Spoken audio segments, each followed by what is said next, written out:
Looking at that picture with Carol Folt, Jen Cohen, and Lincoln Riley, just looking at that picture, it underscores for me, and people can say, well, don't judge a book by its cover. Don't, people are always smiling for the cameras. It might not mean that everything is hunky dory, behind the scenes. But I look at that picture, Ethan, and I see, a kind of a reminder of Lincoln Riley is not on the hot seat this season.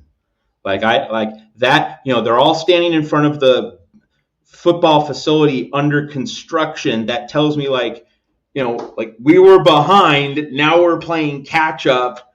So even if the 2025 season falls short of expectations, like everything's in motion, and we're not going to dump Lincoln Riley like a sack of potatoes after the 2025 season. So like that, this is something that the USC fan base, in my mind, I don't know how prepared the USC fan base is for this. Like if USC goes 7-5, the pitchforks are going to be out, and it would be justified on the fan base to have those pitchforks out. Like I would have pitchforks out. I don't know about Ethan. I think you probably would as well. But if he goes 7-5, if USC goes 7-5, I don't think he's getting fired. Now 5-7, yeah. Like if he doesn't get to a bowl game, if it craters somehow, if it spins sideways, yes, all right. But if it's 7-5, which would be bad, it would be definitely a failure. Barring like an injury to Maeva early in the season or something really cosmically awful. 7-5 would be bad, but like the USC fan base just needs to realize this: Lincoln Riley's not getting fired if he goes 7-5. It would be a failure, but he's not going to get canned because you have all this. You have the 2026 recruiting class. You have Chad Bowden. Like there's just too much infrastructure, too many poker chips pushed into the middle of the table for them to up and quit on Lincoln Riley this year, even if it might be justified.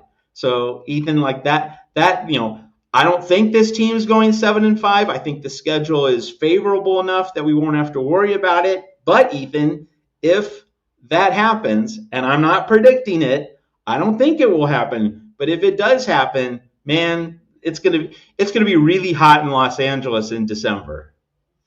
No, yeah. I mean, the I took a quick look at the schedule just now, and I think the kind of season that you're describing, them going 7-5, is they obviously lose all of the big three.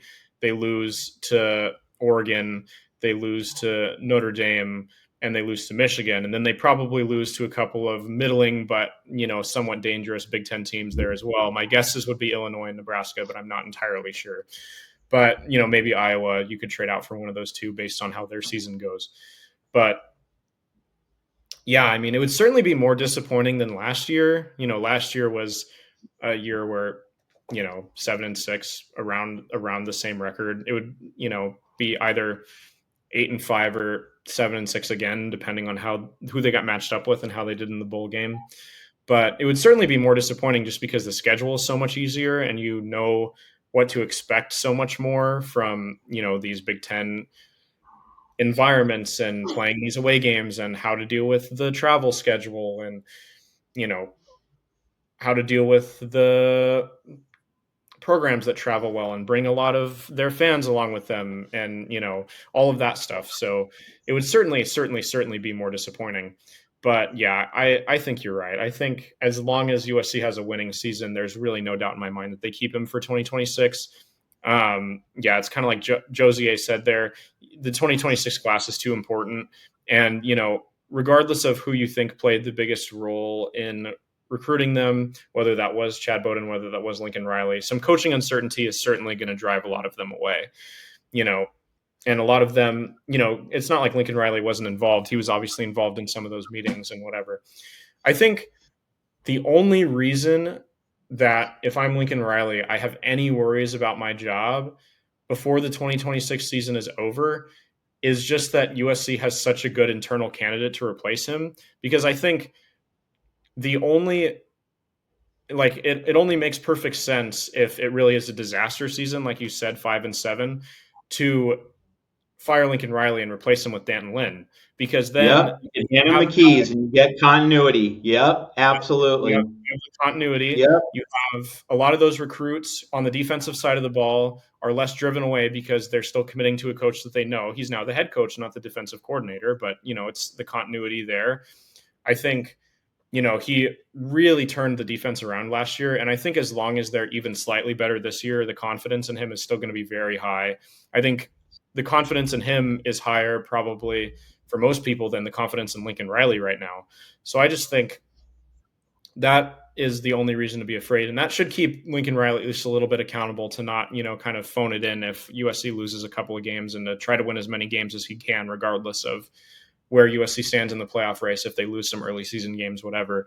It's just that, yeah, I think, if it really hits the fan and it's a disaster season, that's kind of a backup plan in USC's pocket. That's better than a lot of schools who, hit that disaster situation would have, is that Dan Lynn is ready to be the head coach of a major conference team right now. And I think that USC would absolutely make that move if disaster strikes, like I